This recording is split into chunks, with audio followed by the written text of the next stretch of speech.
Okay, we have a really inspiring discussion here. Great. Mentioning various aspects of subject matter. Mostly people who are teaching at the university were interested in applications of these ideas in scholarly environment, and also some librarians were interested in how to organize this new form of knowledge versus the old ways of working in the library. And also someone mentioned student perspective on usability of these forms of knowledge creation. So those are some things that were mentioned in the last 15 minutes, so can you please comment on those? Sure. Well, what would you think would be the most handiest format? Would you like people to ask questions directly, or do you want me to comment in general on these issues? I don't know what you... Perhaps you can start by commenting those issues in general.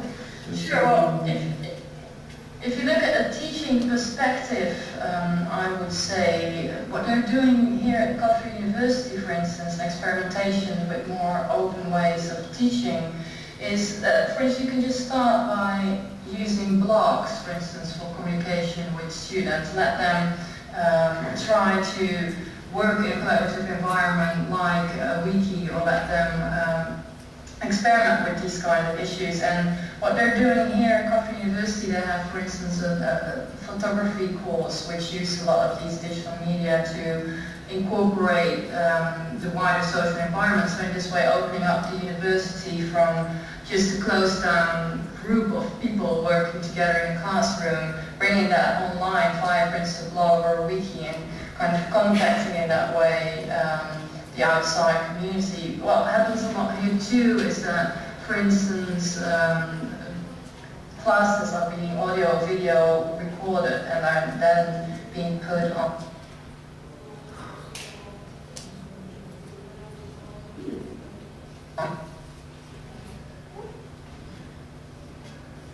a way to experiment with opening up information. To stop here, we had a small break in connection, so if you can please just repeat the last sentence.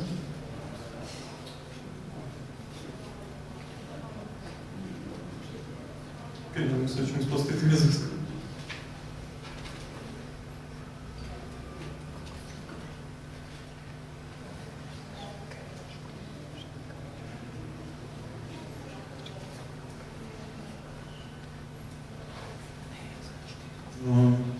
oczekuję poziv z njihove strane.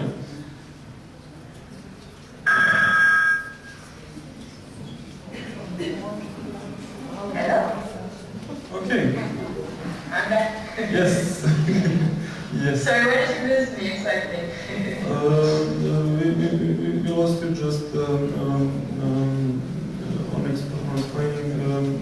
explaining how you use this at your university and that you're using blogs. Yeah, and so in that way I see education as being, if you would transfer these kind of ideas of liquidity to education, you could experiment with this way. I know that at Goldsmith they're doing this experiment also with liquid books and liquid readers, so there are many ways in how you can kind of use this in a teaching environment. In a library environment, I would say that the idea of offering books that can actually be annotated in a social way, that there are already a lot of software available, and you can already have that functionality on a Kindle, for instance, that you can actually read what other people have commented on the text. And if you could incorporate that within a library setting, I think that would be an interesting way to go beyond this idea of a stable text and incorporate this idea of social text within a library setting. And I don't know exactly what you were thinking about in the student context, but I think that it is interesting still as a student, if you're developing your work, to also experiment with things like blogs and to share your thoughts and ideas in a collaborative setting, again, with your fellow, not only with your fellow students, but also with the wider public, and also with other specialists in your field. And in this way, instead of keeping it quite closed, you have the possibility to open up your thoughts to the wider public. So that's a bit in general, I would say, my comments on what you were discussing. I don't know if that's close to what you were thinking of. Yes, okay, thank you for this. I think this answered part of our questions or thoughts that we shared here. And I would now like to ask someone who has a question to ask a question.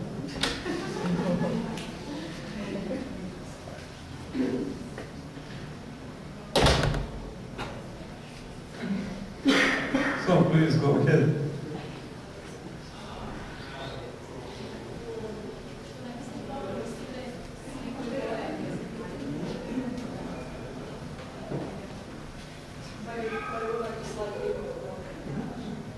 Hi, I'm from the Faculty of Philology in Belgrade. Thank you for an amazing lecture. It was very, very inspiring. What I'd like to ask is something more about the establishing authority in higher education, or as some of us here were wondering what to do with the traditional way of teaching where students are asking for final knowledge or final versions of some information. Is it maybe possible to go towards a different type of education where students are acquiring skills more than knowledge and operating information rather than just acquiring it in some final object-like form? So that's, I think, that's my question basically. So. Yeah, I think that mainly it's also about making them aware of the fact that there is no such thing as a stable knowledge. Like as for instance, that conceptual artwork I showed, that Wikipedia entry showed, there is no such thing as a final consensus on what the art all meant actually. And I think increasingly students need to be aware of the fact that the information they find online is not the truth. There is no such thing as the truth, and that truth is also not findable in a book, because knowledge gets revised all the time. And I think that's first of all something that students need to be aware of, this kind of digital literacy that comes with using the web. And on the other hand, what you said about focusing more on skills, I'm not quite sure if that is the main solution.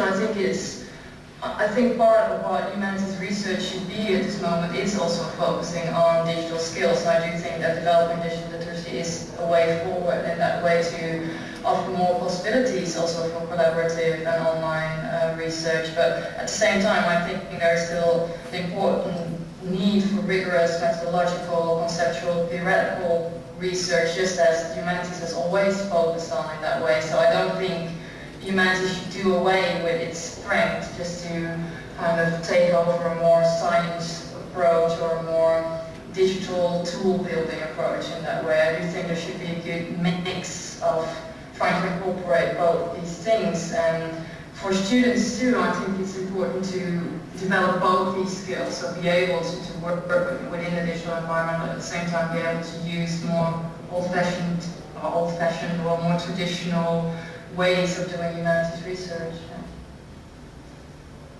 Okay, thank you. I hope we will have some more questions. Now? Or later?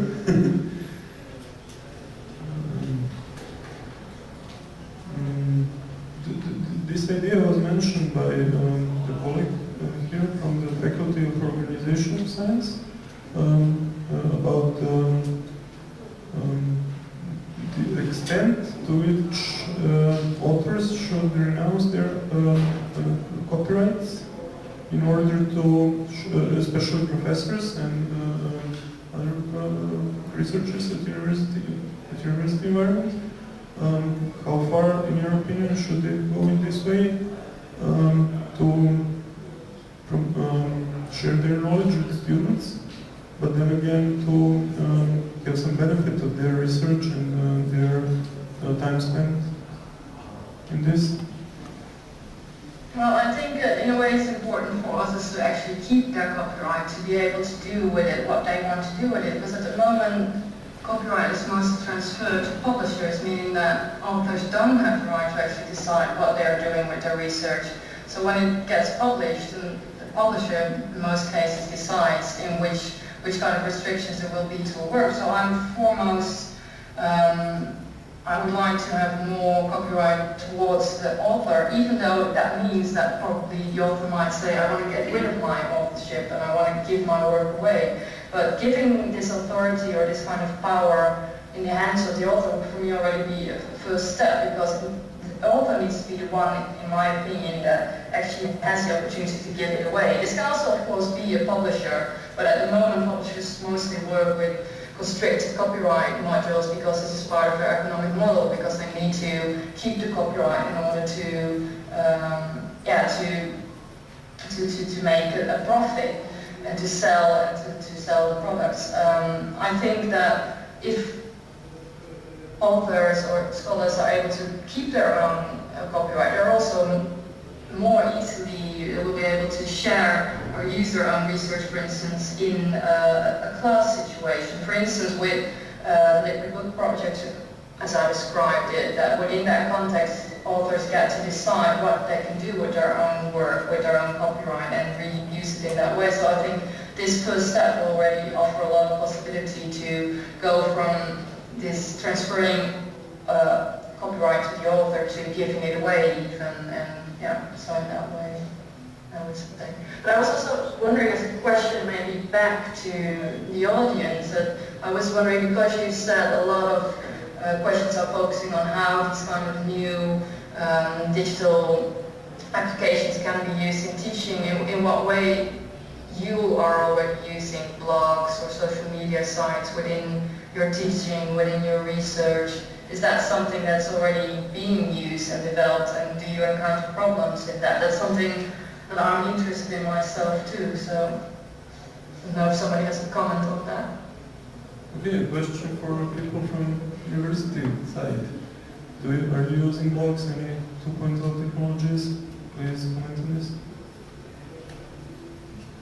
Actually, yes, we were using Wikipedia to encourage our students to post their own entries on certain subjects that we're studying in class, and then having the teachers revise their work before it is posted. And the students have been actually quite enthusiastic about this. So yes, our experiences are positive. Great, yeah, sure. Thank you. Anyone else using those technologies? No.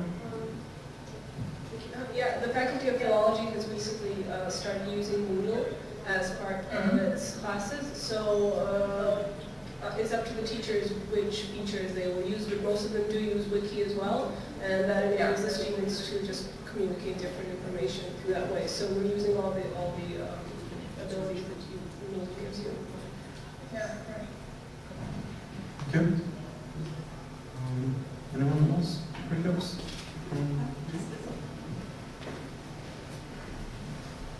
Thank you very much. I just wanted to ask you to tell us a bit more on the actual implications of all of this, which I judge as great, on the actual theory of knowledge.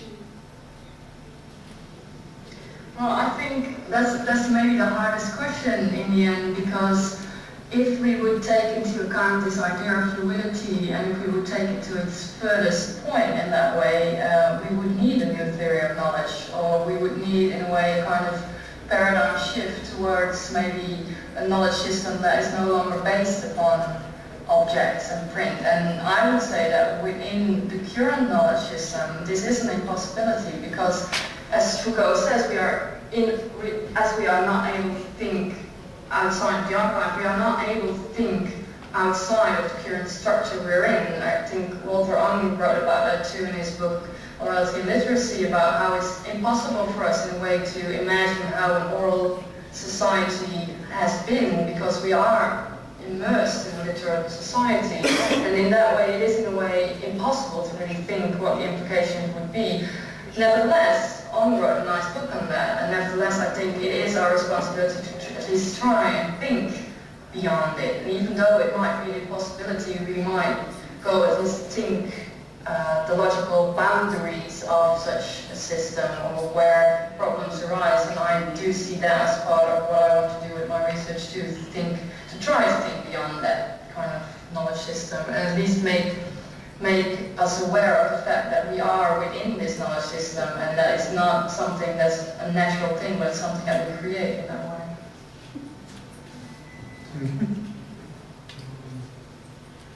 Do we have any other thoughts that might be following on this line, which is definitely very interesting?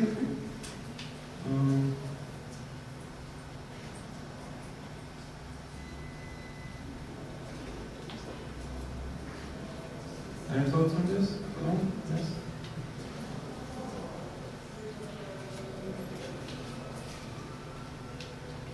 You might as well ask in Serbian. You will translate. Adem, nešto više može o ideji remiksa. Would you tell us something more about idea of remix, mashup? Can we use different parts of someone? Kako da kažem, nečiji tekst?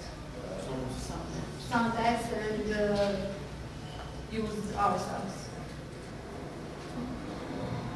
Well, I think it depends. Of course, you can do that. The question is in which way it is an accepted ways of communication within scholarly research, and also within what you can do as a student. For instance, I'm writing my dissertation at the moment, and I need to hand in a paper version of the work I'm doing. At the same time, I want to experiment with more kind of video, audio, kind of immersements into the text. And there is, for instance, this journal on that kind of focuses on video articles, and you can integrate different media within your article. Of course, this idea of enhanced publications. This is not really maybe. I wouldn't go as far as to say that this is an actual mashup within a scholarly environment, but there are elements of this idea of remix and mashup that you can find within experiments that are currently taking place within academia. And I think in a way there are still a lot of restrictions to that, not only copyright restrictions, but also institutional and economical restrictions that all of us have, and also knowledge restrictions, because not all of us have the skills to do these kind of things. It's not accepted in all fields yet to actually deliver a paper that has, for instance, a video in it or sound. It's not common. Publishers most of the time are not able to deliver it in the format of the journal day. So there's all these kinds of problems. There's possibilities, but at the same time there are problems within the knowledge system. And in many ways it also seems that there is a kind of divide between what you call digital humanities, in which these things are quite common, and the more traditional humanities, which kind of keep away from these things. And it seems like these are almost separate fields in that way, that it's hard to get a traditional historian to work or to think the way a digital historian does in that way. So there is a possibility for mashup, I think, but the problem is how are we going to make this institution change in such a way that it facilitates these changes. Okay, thanks. Anyone else who would like to comment further on this? Maybe she has some question for us. Yes, do you have any questions for us, perhaps? Besides the one you already have? I was also wondering about what she meant with mashups and things like that. Is that, are you also experimenting with these kind of things as students with new kinds of communication or media? And do you integrate like social media within your research practice? Because I've heard from the teachers, but I was wondering from a more student perspective in what way they feel. Is there a kind of clash also between the more traditional kind of way of communication you will find in academia and maybe the more social kind of communication you're used to in everyday life, and in which way they feel there might be a merger between the two? I don't know if there's any comments on that. Yes, that's an interesting topic.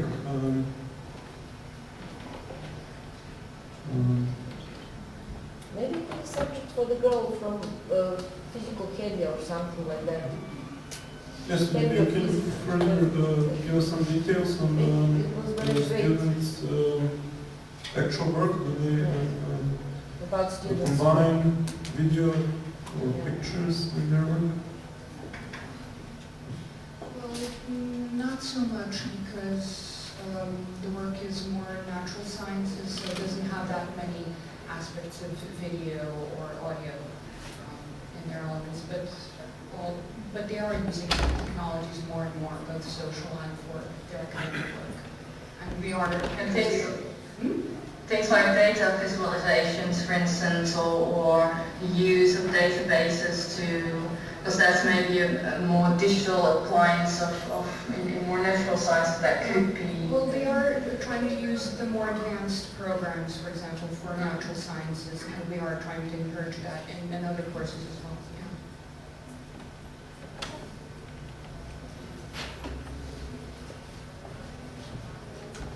Yeah. Okay, any further comments on this? Shocks in the academic environment? No? Okay. I would like then to follow up on the question of knowledge system and its applicability, the applicability of these ideas in a country like Serbia. Similar problems also exist in England, of course, United Kingdom. But then again, they are more visible here when people are not so idealistic about remixing and reusing. How could we apply those ideas or tend to apply them in such an environment where some students at least are used to copy-paste and not without any regard to copyright or having an idea of citation. So, any general ideas on how to start applying these ideas here? Well, I think that first of all, it is a quest for making people aware of the fact that another knowledge system is actually possible and that we together constitute this knowledge system and that it is a consensus and that you can actually change that. A lot of scholars and a lot of students are not really aware of the fact that how the system works, first of all, how copyright actually works, how this system came into being, and there's a lot of, people don't really understand most of the time how, if they are actually allowed to use another piece of somebody's work and in what way. I think most scholars do know that you should always refer to a certain source, but how does this work with video? How does it work with audio? There is a lot of lack of knowledge, you could say, in this department. So starting to spread this idea of what are your rights, what are the possibilities, is one thing. Another thing is, if you look more at policy level, so getting institutions, universities, the government to change their ideas upon what is a fair and efficient way of communicating knowledge.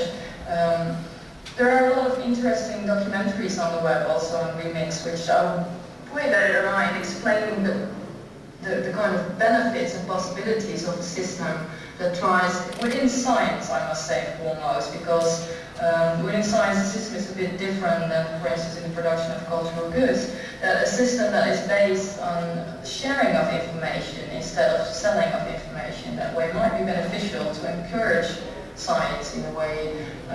By making science openly available, you get a bigger reach, you get a bigger impact. There's all kinds of rhetoric you can use to actually go and talk with legislators, go and talk with universities to convince them from the fact that this is a possibility for scholarly communication to develop further and to get more reach, get more impact, reach those people in third world countries, make it easier to again start data mining, collaborate. And in a way, it's the only way for the humanities, I would say, to go forward, because we need to, in a way, adapt. That what I described also in my lecture is this need to develop research further and to get a further reach. So I think making people aware of this fact is a first step, and just talking to people, explaining it to them, that would already be a first step to achieving this kind of new knowledge system. Okay, thank you. I think that's an issue for all of us here to think about the ways to implement these ideas, but not to spoil them on the way or misuse them. To think of a framework to do this or to start doing this. I think we still have some time for a few more questions, perhaps. Any comments, remarks, closing remarks, perhaps? Someone? Okay, you can do it's okay. Nekako koristi tuđi izvore. Na osnovu toga napiše neki svoj rad. Mislim, taj neki nivo sigurnosti i na kraju napiše radove nećemo potpisati. Taj u tom smislu, znači, svi rade izvorno delo, tu su razni dobili svoje, još ideje, razvijali i tako dalje. Neko krene nešto da uradi svoje, iskoristi sve tuđe i na kraju kaže ne. Mislim, čisto i sredina u kojoj živimo. I would rephrase this a bit. Perhaps could you comment on when you have group authoring of a text? How can we wait on someone's input on the collective work? In general, usually someone's input is greater than someone else. So it's perhaps a question for people from the Faculty of Organizational Science and teamwork related, a bit perhaps. So can you comment on that teamwork in the fluid text environment? I think that's a very interesting question because it again shows how much our knowledge system is based on the individual author. If we judge students, for instance, we judge them on their single contribution. So even if they are writing in a blog or if we want to find out what they wrote and to judge them according to that. If you work in a group on a certain project, for instance, you will be judged according to what you've done. But in most cases, this is not the case. There are, for instance,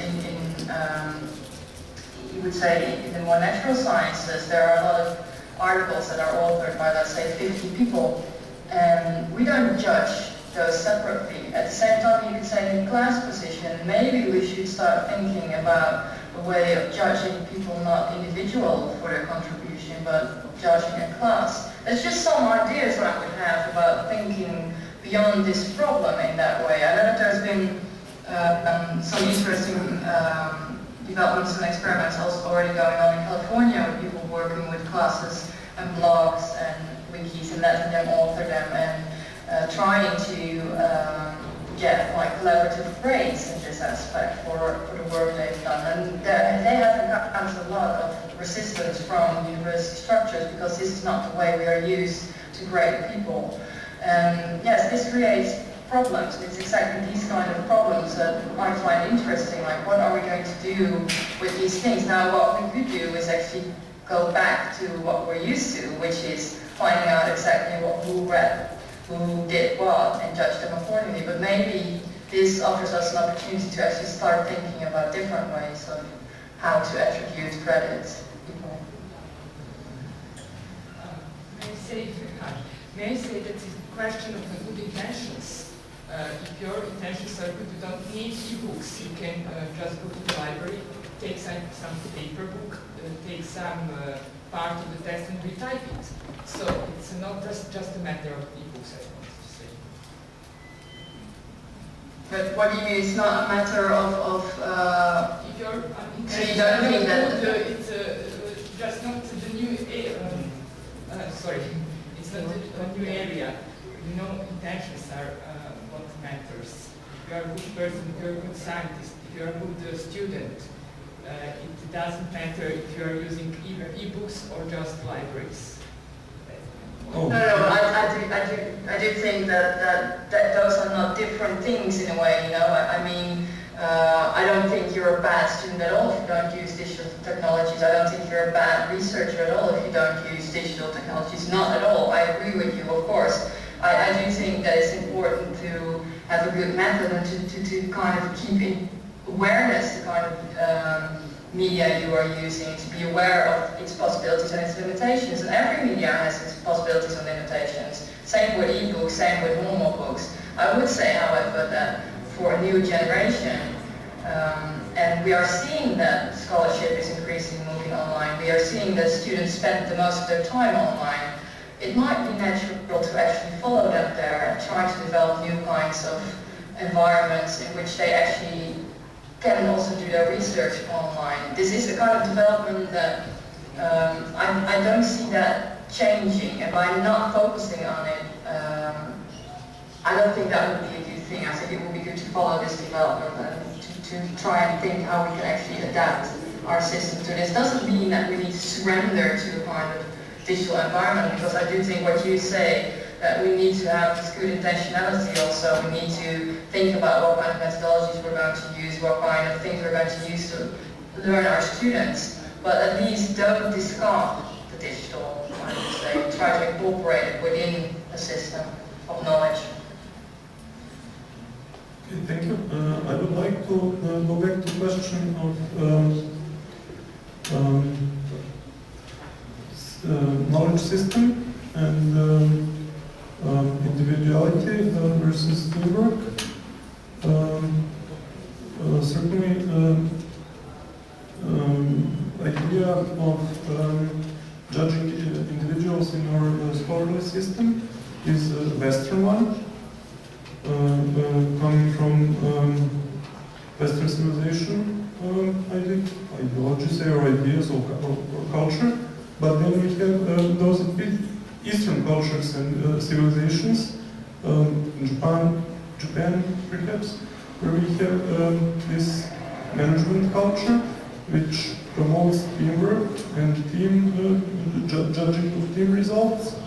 That's another, I think, issue for people from Faculty of Organizational Science, where they can give their input on how to apply maybe managerial ideas from the East into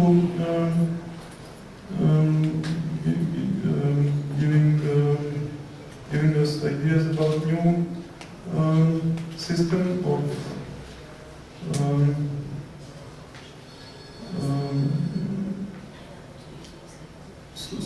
scholarly judging scholarly output of individuals.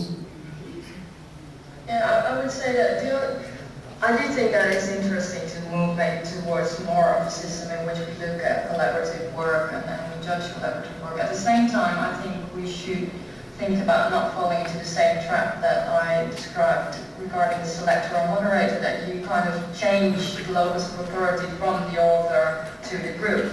That in this way we're not judging individuals, but we are judging a certain group. The question is, within a networked environment, groups are not that easily defined. There is not a single group. For instance, if you would have a blog or a wiki environment that is open on the internet and you would have your students on that would potentially mean that people from the public are able to work on that too, to interact in that way, that it gets connected to other sites and it becomes a bigger work and a bigger environment. It becomes more of a hub in that way than a group. And the question is, how would you define this hub, and how would you find the locus of authority within that hub? So the idea that you're sketching, I think, has the danger of trying to confine, again, a certain group and trying to confine within that the authority. Well, actually, within a distributed system, you could say there is no group towards this, which we want to focus our authority on. And that is exactly how the internet, in that way, challenges our idea of establishing authority, I would say. Okay, thank you. I think that was very nice and deconstructive point of view on this subject. I mean, deconstructive, I don't think destructive, but exploratory more than destructive. The more we know about those things, the better. So, Yes. Any closing remarks, perhaps, from someone? Yeah, I would like to. I seem like a coward actually, because I'm trying to think what to ask all the time. And I would like to ask, is this your email address? May I interpret my questions and send you some letter, and maybe you'll find time to. And one more direct question actually, it will be a short one I suppose. What is about, you mentioned history as a traditional science, which history is definitely so. In a field of history, in your university, which are the new good things besides movies, trips, these fluid texts and stuff like that? Maybe something interesting in a few words. That's it. Thank you. Well, I'm sorry if I got to the idea that I think history is a traditional science, first of all, because I don't think that. What I was saying is like a traditional historian, for instance. So within the digital humanities, history is actually one of the sciences in which a lot of people are actually exploring new things. So digital historians like Dan Cohen, for instance, who set up Zotero, and so there's a lot of work going on with data mining within the historical context. So I wouldn't say that history is a traditional field at all in that way, but that you could say that there is a thing like digital history and more traditional history in that way that uses, for instance, non-digital technologies. And well, there are many, what I find interesting about the liquid projects is the ones I've described are mostly the ones, there are some other ones, I've also got a Delicious account that's also open reflections. If you just type in Delicious, either my name, Janneke Adema, or Open Reflections, you can find my bookmarks, on which I also have bookmarks on liquid projects. So if that is something you find interesting, please go there and see what I've collated on that subject and on other things, resources that are available. There are not that many projects yet, but it depends also on how you describe liquidity in this way. And I think that the ones I've described are many at the moment, but they are rising up at the moment. So we will see probably more of these experiments, and this is something that I do encourage too. So I find it very interesting to see how they challenge what I said, the more authorial ideas of authorship and stability. Okay, thank you for sharing your delicious bookmarks with us. Okay, anyone else would like to comment or give a closing remarks or share a thought at the end of this inspiring exchange? No? Okay. Great. I think our time is almost up. Well, thank you. I found it very interesting. Thank you for nice comments and questions too. Yes, I would like once again to thank you very much in the name of everyone here for inspiring lecture and inspiring exchange of thoughts afterwards. And I hope we can do this again sometime in the future. Or welcome you. You can all contact me if you want to ask questions or whatever, so you have my details. Please do. Thank you. Okay, thank you. Thank you. Okay, bye.